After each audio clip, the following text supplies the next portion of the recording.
Seja bem-vindo, Parlamento Regional, hoje com os deputados Savino Correia, do PSD, também Carlos Pereira, do Partido Socialista, e Lopes da Fonseca, do CDS, ainda também Raquel Coelho, do PTP. Temas para esta noite: o financiamento dos partidos com assento parlamentar, o chamado jackpot, voltou a entrar na ordem do dia, um assunto que esteve em particular destaque esta semana no Parlamento Regional. Para dezembro já está agendado pelo CDS um debate putestativo sobre a política de transportes, um debate que vai obrigar a secretária de Conceição Estudante a se deslocar até à Assembleia Regional, precisamente para explicar a política de transportes aos deputados. Na Assembleia da República, os 6 deputados da Madeira entenderam-se em muitas matérias relativas ao orçamento do Estado, e também na Assembleia da República o PS já tem uma proposta para a revisão do Plano de Ajustamento Económico e Financeiro da região. Neste programa, ainda um olhar sobre o levantamento da imunidade parlamentar. Vamos procurar saber em que circunstâncias um deputado deve ser autorizado a se apresentar no Tribunal para responder em julgamento, um assunto que também tem sido polémico na Assembleia Regional. Como é hábito neste programa, vamos reservar o primeiro minuto para um destaque à escolha de cada deputado. Comece por Lopes da Fonseca, do CDS. Antes de mais, boa noite a todos os telespectadores da RTP, ao painel. Queria aqui referir 2 aspectos, um positivo, obviamente, pelas circunstâncias que Portugal se apurou para o Mundial, e sobretudo devido ao Cristiano Ronaldo, que é madeirense, que nos orgulha imenso o facto de ele ter sido decisivo neste apuramento.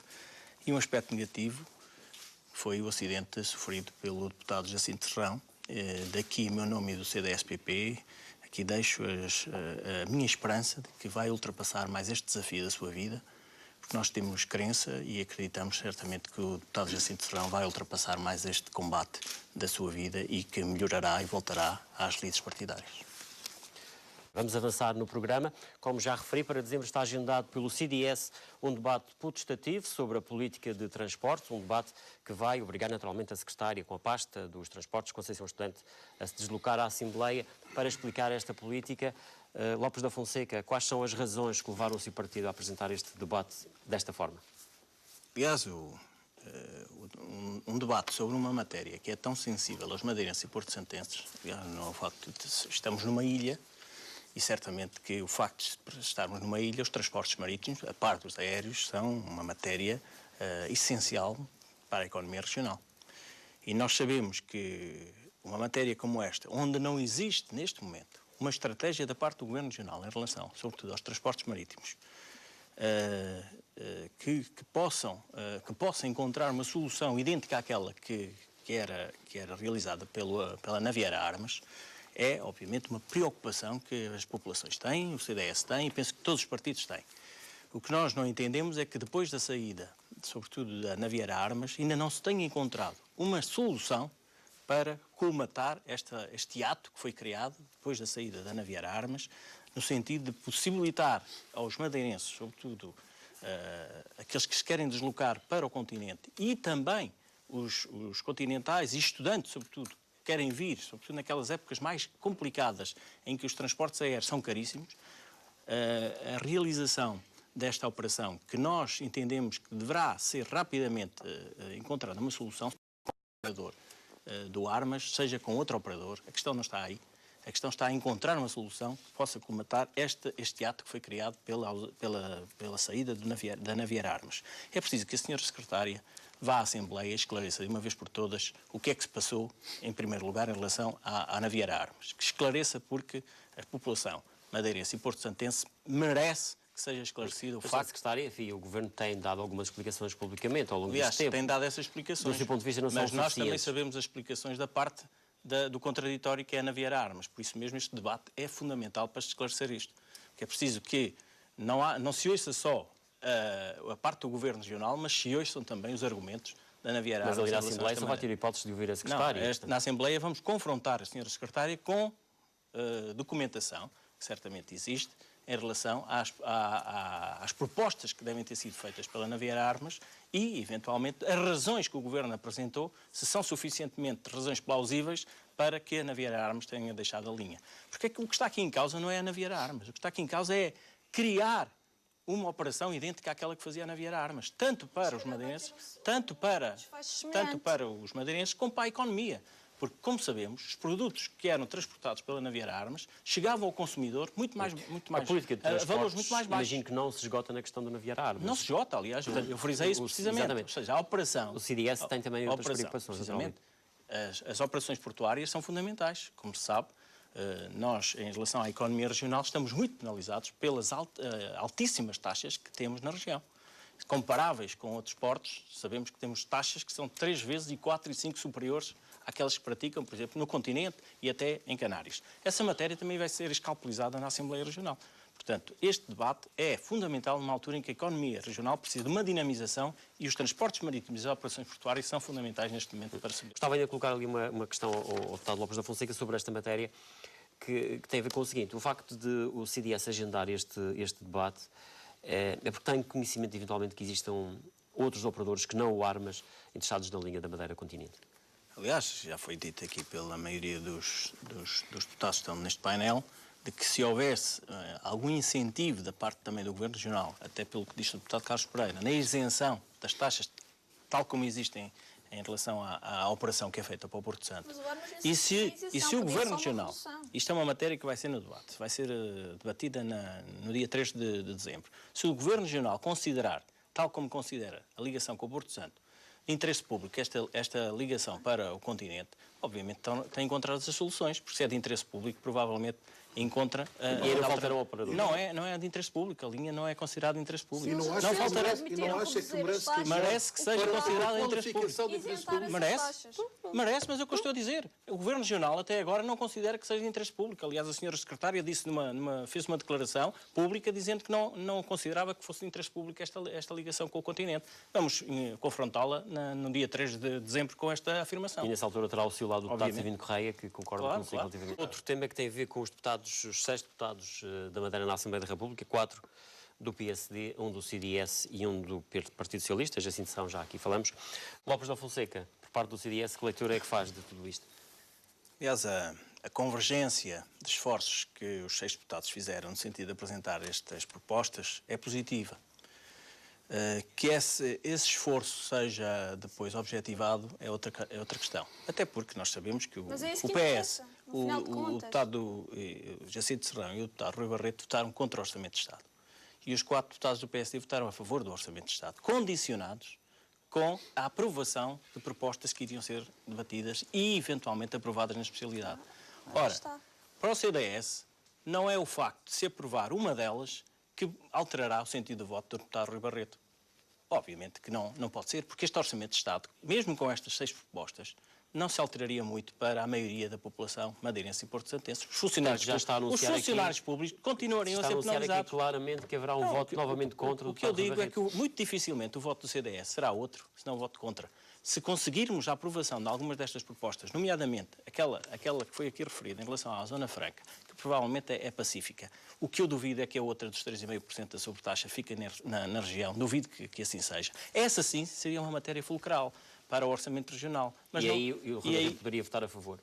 Não votava a favor, provavelmente poderia repensar, mas poderia repensar. O que eu disse há pouco é que essa matéria, o facto de ficar a região com os 3,5%, a receita dos 3,5% nos cofres regionais, não é suficiente para alterar um voto que vai penalizar a maioria dos funcionários públicos e pensionistas. Esta é a posição do CDS. Portanto, é preciso que se saiba. É um esforço conjunto que é louvável, mas isso não significa que a aprovação de algumas delas, dessas propostas, significa a alteração do voto do CDS. O voto do CDS foi contra.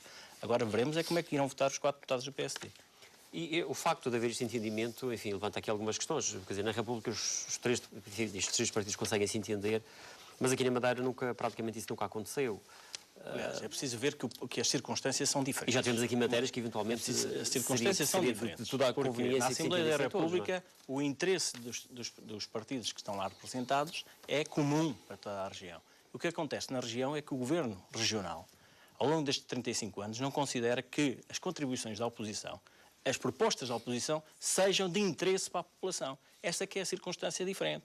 É que aqui o PSD considera que eles são os donos da verdade e quaisquer propostas que venham da oposição nunca serão positivas para as populações. Nada mais errado. Aliás, a população já lhe deu um sinal de como é que irá ser no futuro. Qual é essa posição do CDS sobre esta matéria? É necessário rever o plano? É, obviamente. Aliás, o CDS, quando conheceu o plano que foi subscrito pelo Sr. Secretário das Finanças e pelo Presidente do Governo Regional com o Governo da República, imediatamente, o CDS e outros partidos, imediatamente disseram que este plano não era execuível nos próximos anos. Aliás, quando um plano destes limita o próprio investimento e condiciona qualquer governo que venha a seguir a este, em termos de investimento, que está limitado a 150 milhões. Já sabemos que o investimento é de 150 milhões. Que haverá uma abertura por parte do Estado para que o investimento passasse a ser superior aos tais 150 milhões. Nestes próximos 2 anos, o investimento da região está limitado a 150 milhões e já foi dito pelo Governo que é para a aplicação das obras da Lei de Maios. Aliás, veja, qualquer governo que venha a seguir está condicionado por este despartilho. Não pode ser. Preciso que haja capacidade de negociar esta abertura para o limite de investimento seja superior. Até porque nós sabemos que os partidos que venham a seguir, que possam governar a região, não são culpados pela governação do PSD e, sobretudo, do Dr. Jardim. Portanto, é preciso que o Governo da República tenha esta abertura. Porque senão criava aqui um espartilho ou um futuro governo da região a partir de 2015 que não tinha capacidade para poder investir na região porque estava limitado pelo PAEF. Nós concordamos que deve haver uma revisão do PAEF nesta matéria, em relação também aos limites do déficit, obviamente que não são concordados, porque se rever o plano é mexer em muitos pontos do plano. Se o Governo da República queria que os limites do déficit fossem outros e tentou negociar com a Troika neste sentido, obviamente tem que ter essa abertura para o Governo da região em relação aos limites do déficit. Portanto, não é com um peso em relação à Troika e com a região tem outro. Agora, é preciso também referir aqui, este plano de ajustamento é da responsabilidade do Governo Regional do PSD, não é do CDS, nem do PS, nem do outro partido. Lopes da Fonseca, o CDS tinha uma posição um bocadinho mais... Enfim, não tão, digamos assim, não ia tão à frente como o Partido Socialista, que corta 50%. Esta matéria, o CDS defende 30%. Desde o início desta legislatura, tanto na primeira sessão legislativa como na segunda, e até naquela em que estamos, o CDS apresentou por várias vezes a alteração à estrutura orgânica, sobretudo o seu artigo 46º e 47º, propondo uma redução de 30%. Como não foi aprovada essa proposta, o CDS, por iniciativa própria, prescindiu dos 30% do seu grupo parlamentar. Esses 30% são aplicados estão aplicados. Estes 30% das verbas que o grupo parlamentar tem direito estão canalizadas para um projeto chamado CDS Solidário. Portanto, o grupo parlamentar... Estamos a falar de que valores? 30% das verbas que o CDS... Em termos de aliás, já a euros, proposta de valor, já lhe digo, para ficar isto muito esclarecido. Qualquer grupo parlamentar recebe 15 salários mínimos nacionais a multiplicar por 14.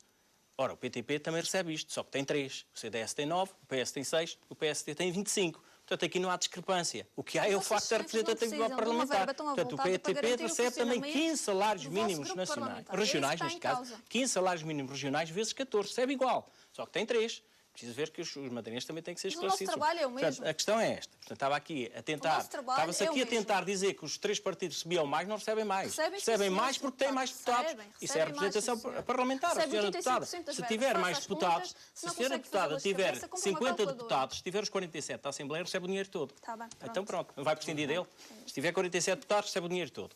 É isso que eu quero dizer. E se calhar o PTP recebe 3 vezes mais do que recebe um partido que tenha um deputado único. Provavelmente. Não, recebe o mesmo. É evidente. Se as contas forem feitas assim, recebe 3 vezes mais que o CDU. Mas quando se fala nestes valores avultados, quem recebe o grosso, para tentar... a maior quantidade daquilo que é realmente um escândalo, não são os partidos mais pequenos, são os partidos do lado do poder, aqueles que são os responsáveis pela situação que CDS... Já lhe digo, e respondendo à sua questão, o CDS prescinde todos os anos, desde que iniciou este processo de... Esta legislatura? Não, desde a legislatura não, porque a apresentação da proposta foi só no início a meados da primeira sessão legislativa e a aplicação das verbas, dos 30% que foram canalizadas para o CDS Solidário, foram há 1 ano e meio, praticamente. Portanto, nesse ano e meio o CDS já prescindiu de mais de 250 mil euros. Significa que é preciso ver, prescindiu para aplicar num projeto CDS Solidário, significa que quem beneficiou destes 30% que o CDS, o grupo parlamentar do CDS, prescindiu, foram as pessoas. Não foi o CDS. Portanto, nós, nesta matéria, estamos à vontade. E vamos continuar, independentemente das propostas que foi recusada agora, e muito pertinente do PS. Foi recusada, mas o CDS vai continuar a prescindir dos 30%, canalizando essas verbas para o projeto CDS Solidário. Mas o CDS defende que o corte seja apenas seja no valor de 30%? Considera. Ou apoia, por exemplo, a iniciativa socialista? Nós apoiamos a proposta do Partido Socialista, mas o CDS é coerente. nós desde o início dissemos que 30% eram plausíveis para o corte das subvenções atribuídas aos partidos ao abrigo do artigo 46º e 47º. Portanto, nós consideramos que 30% numa fase em que estamos era pertinente. Obviamente, se fosse aprovado 50%, nós estamos à vontade. Já 30%, já prescindimos deles, era mais 20%. Também não nos gostaria. Agradeço ao Lopes da Fonseca, Savino Correia, Raquel Coelho, Carlos Pereira. É o ponto final nesta edição. Voltamos hoje a 8 dias com outro debate parlamentar à mesma hora. Boa noite, fique bem.